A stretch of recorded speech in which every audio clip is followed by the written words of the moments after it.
आज भी स्कंद पुराण कहती है कि भगवान शंकर ने अन्नपूर्णा के दरवाजे पर पहुंचकर जब काशी ने भिक्षा मांगी थी तो अन्नपूर्णा ने कहा था, हे शंकर, मैं उस गरीब से गरीब व्यक्ति का भी भंडार भर के रखूंगी, बस एक गलती नहीं होना चाहिए कि जहाँ भोजन बने उस स्थान पर बैठ कर, उस स्थान पर खड़े होकर भोजन बनाते समय उस भंडार गृह में जूता नहीं होना चाहिए। तो तुम्हें भर दूंगी भंडार।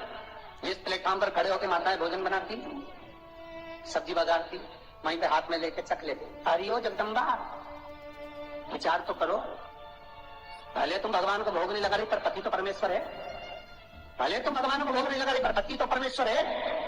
पति के लिए कहा परमेश्वर, मतलब भले भगवान की तुमने सेवा नहीं करी, भले अर्चना नहीं करी, भले पूजन नहीं करी, पर पति तो परमेश्वर है। सब में तो वही समय आए।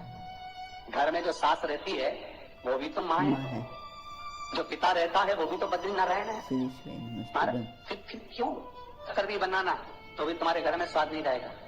और जिस मंदिर में, आश्रम में, भंडारे में जब तक भगवान का भोग नहीं लगता तब तक चखा नहीं जाता, चाहे नमक डला ना डला, मिर्ची डली ना डली, शक्कर डली ना डली, भंडारे के भोजन में जब मिला दिया आखिरी में फिर भगवान ने अगर पा लिया तब चखा गया कि अब भोजन में स्वाद है कि नहीं है। तो कभी अन्नकूट की जो सामग्री बनती है, सब्जी बनती है, राम भाजी बनती है, राम भाजा बनता है, मिक्स वेज सब्जी बनती है, भगवान के भंडारे की कद्दू की सब्जी बनती है, उसमें आप भले मिर्ची ना डली, नमक ना डला, फिर भी घर में एक पूरी खाते रहोगे, वहां 4 मिनट का क्या होगा? क्यों?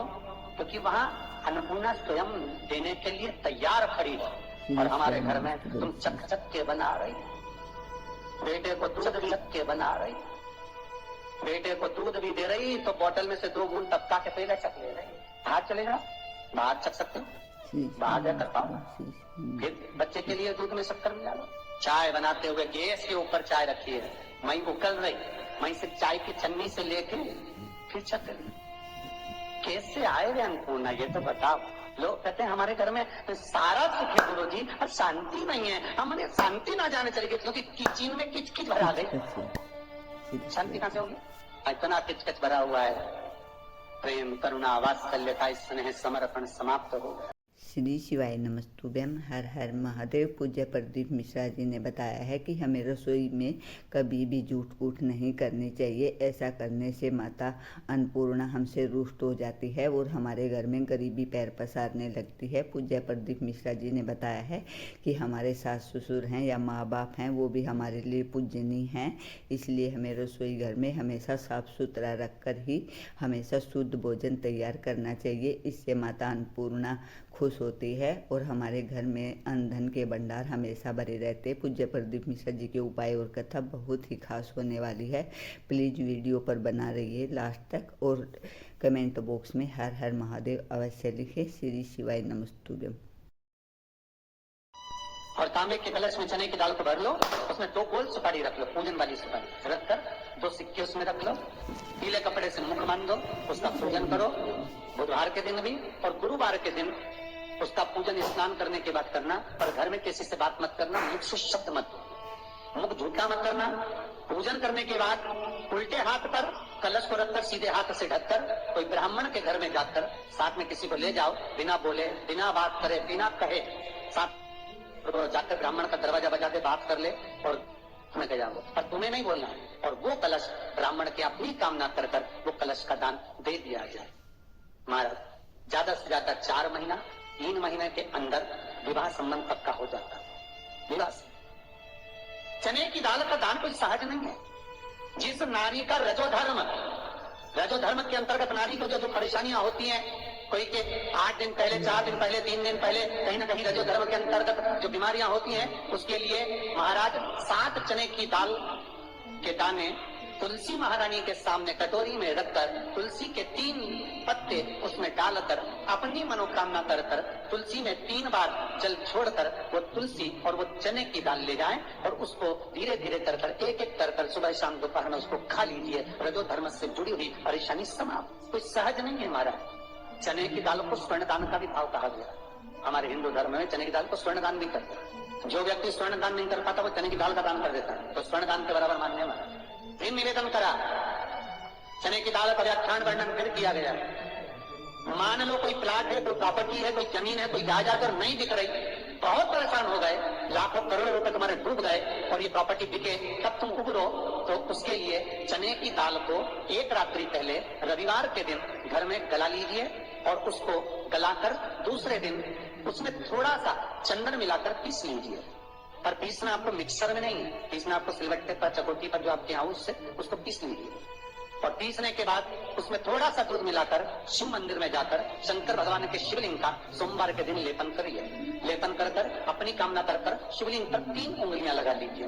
अपनी कामना कर कर जो 3 उंगलियां आपने लगाई है, उंगली हटाते समय चंदन के लेपन को जो लगाया आपने चने की दाल का लेपन, स्वर्ण का लेपन, उसको हम कहते हैं स्वर्ण लेपन, उसको लेकर आ जाइए।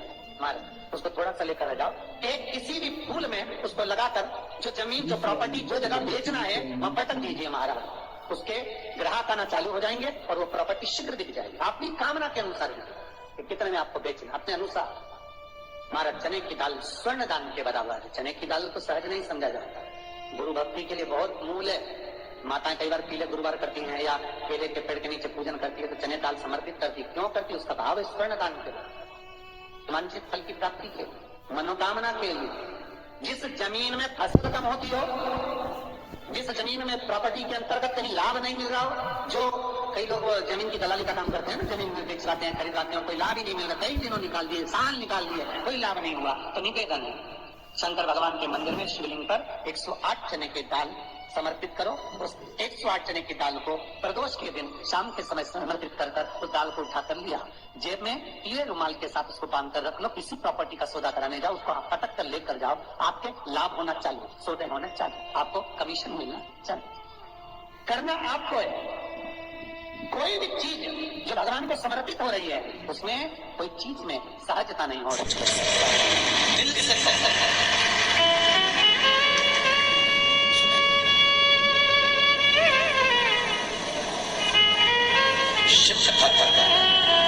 बहुत छोटा सा मनुष्य का शरीर है, मानव की देह बहुत छोटी सी, कब आई कब चली गई, कब आया कब चले गया, जीवन का कोई ठिकाना नहीं।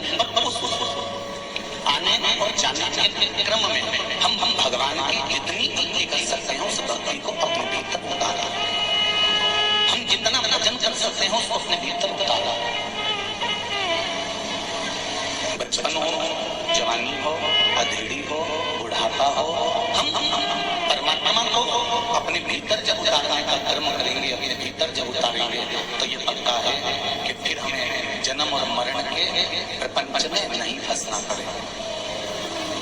एक तो परमात्मा ने जो जीवन दिया है, परमात्मा ने जो तुम्हें बनाकर भेजा है ना, वो सबसे अच्छा बनाकर भेजा है। हमें दुनिया की निगाह में बहुत अच्छा नहीं बनना, क्योंकि तुम कितने भी अच्छे बन जाओ, कितने भी जोरदार बन जाओ दुनिया की निगाह में, सामने वाले की निगाह जैसी होगी वैसे ही तो नजर आएगा उसको। आप सोचो कि मैं अच्छा बन जाऊं, मैं बहुत अच्छा हूँ, मैं बहुत अच्छा हूँ और मैंने दुनिया के लिए बहुत अच्छा किया है, मैंने संसार के लिए बहुत अच्छा करना चाहा है। तुम कितने भी अच्छे बन जाओ पर सामने वाले की दृष्टि भी तो अच्छी होना चाहिए, सामने वाले की नजर भी तो अच्छी होना चाहिए।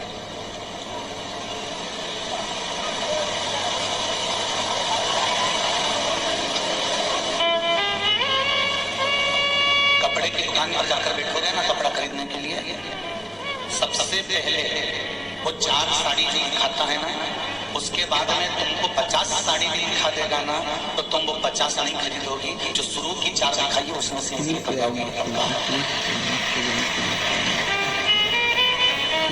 उसके बाद में उसने 50 दिखा दी, 100 दिखा दी, 200 दिखा दी, 250 दिखा दी, 60 दिखा दी, 20 दिखा दी, पर तुमको जो पहले दिखाई है 2, 3, 4 जो प्रथम में दिखाई है, बस वही में से तुमको पसंद करना है। एक व्यक्ति को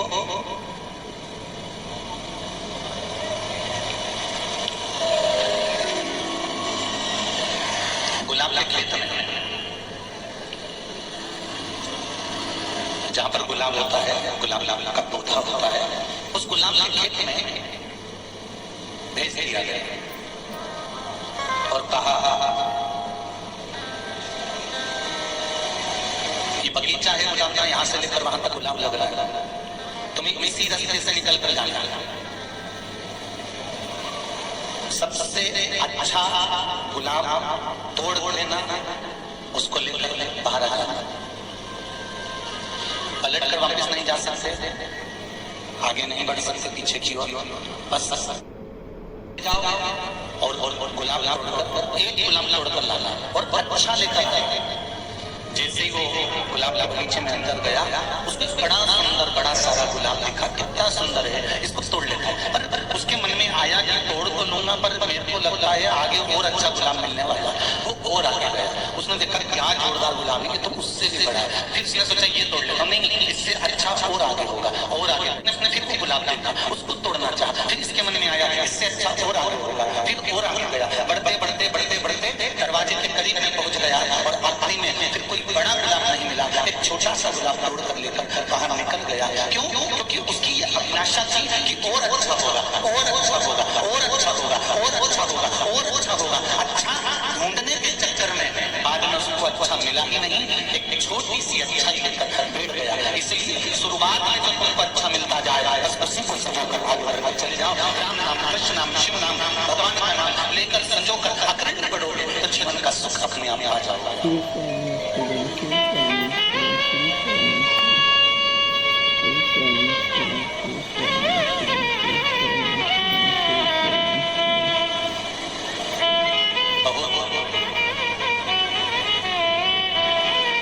भीड़ होने पर धीरे धीरे चला जाता है।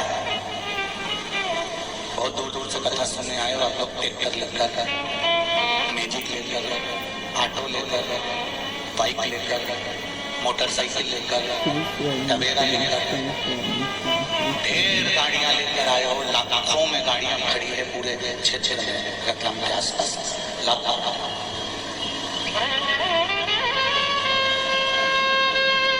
आए वहां तक ठीक है, शिव कथा तक पहुंच गए, वहां तक भी ठीक है। पर जब यहाँ से जाओ तो जल्दी जल्दी में तेज गाड़ी नहीं चलाना। हमको गाड़ी की स्पीड धीमी कर जाना। ड्राइवर गाड़ी तेज चलाए तो बैठे हुए पैसेंजर को कह देना चाहिए भैया थोड़ा धीमे चला, भैया थोड़ा आराम से चले, भैया थोड़ी रास्ते चला, भैया थोड़े हौले थोड़ा धीमा धीमा गाड़ी चला।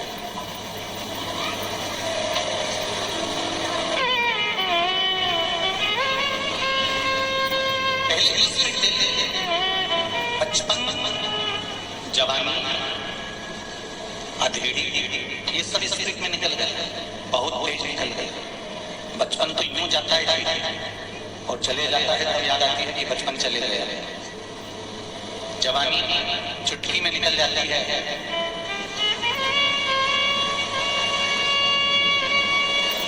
फिर कोई उम्र भी पूछे तो बताने में शर्म आती है कि कैसे बताऊं मैं 35 की हो गई, कैसे बोलूं तो बोलूं कैसे कि मैं 35 की हो गई, 42 की हो गई, 32 की हो गई, 33 की, 34 की, कितना सोचना पड़ता, कितना। बचपन जल्दी निकल जाता है, जवानी जल्दी निकल जाती है। नमस्तुभ्यम, हर हर महादेव। पूज्य प्रदीप मिश्रा जी की आज की कथा बहुत ही अच्छी थी और पूज्य प्रदीप मिश्रा जी ने बहुत ही अच्छे उपाय बताए हैं। अगर आपको भी वीडियो पसंद आया और उपाय पसंद आए तो प्लीज़ लाइक, कमेंट और शेयर ज़रूर करें, लेकिन उससे पहले प्लीज़ फॉलो ज़रूर कर लीजिएगा ताकि अगली वीडियो की नोटिफिकेशन आप तक आ सके। श्री शिवाय नमस्तुभ्यम, हर हर महादेव।